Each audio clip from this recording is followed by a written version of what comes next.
महात्मा बुद्ध जी के समय की बात है। अजातशत्रु नाम का एक राजा था। उनका राज्य बहुत अच्छा चल रहा था, किंतु कहते हैं ना कि समय हमेशा एक जैसा नहीं रहता। ऐसा ही अजातशत्रु के साथ हुआ।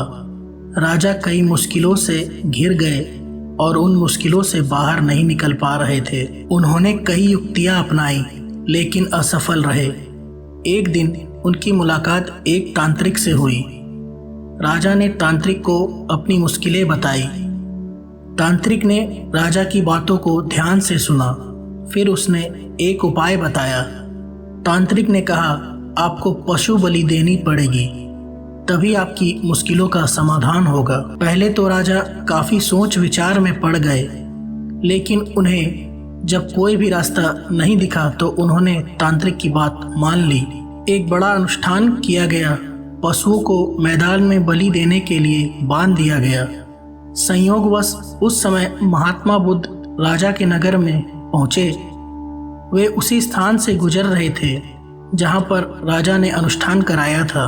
महात्मा बुद्ध ने जब देखा कि निर्दोष पशुओं की बलि दी जाने वाली है, तो वे राजा के पास गए और बोले, राजन, आप इन निर्दोष पशुओं को क्यों मारने जा रहे हैं? राजा बोले, महात्मा जी, मैं इन्हें मारने नहीं, अपितु राज्य के कल्याण के लिए इनकी बलि देने जा रहा हूँ, जिससे सारे राज्य का कल्याण होगा।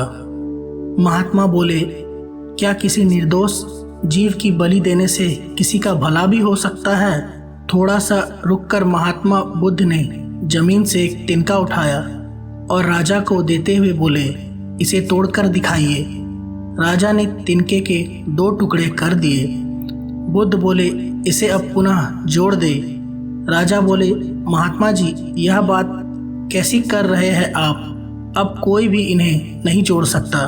तब बुद्ध ने राजा को समझाते हुए बोला, राजन, जिस प्रकार इस तिनके के टूट जाने के बाद आप इसे नहीं जोड़ सकते, ठीक उसी प्रकार जब आप इन पशुओं की बलि देंगे तो यह निर्दोष जीव के कारण मृत्यु को प्राप्त होंगे और इन्हें आप दोबारा जिंदा नहीं कर सकते, बल्कि इनके मरने के बाद आपको जीव हत्या का दोष लगेगा और आपकी मुश्किलें कम होने के बजाय और भी अधिक बढ़ जाएगी, क्योंकि किसी भी निर्दोष जीव को मारकर कोई भी व्यक्ति खुशी नहीं प्राप्त कर सकता। आपकी समस्या का हल निर्दोष जीवों को मारने से कैसे हो सकता है? आप राजा हैं, आपको सोच विचार कर निर्णय लेना चाहिए। अगर आप सच में अपनी मुश्किलों का हल चाहते हैं तो दिमाग से काम लीजिए। मुश्किलें तो आती जाती रहती है। यदि यही जिंदगी का सच है, निर्दोष को मारने से समस्याएं नहीं समाप्त होगी, बल्कि उसका हल आपको बुद्धि से निकालना होगा। बुद्ध की बात सुनकर अजातशत्रु उनके चरणों में गिर पड़े और अपनी भूल की क्षमा मांगने लगे।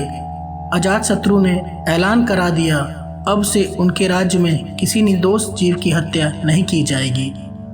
इस कहानी से आपको क्या सीखने को मिला, आप वो मुझे नीचे कमेंट में ज़रूर बताएं।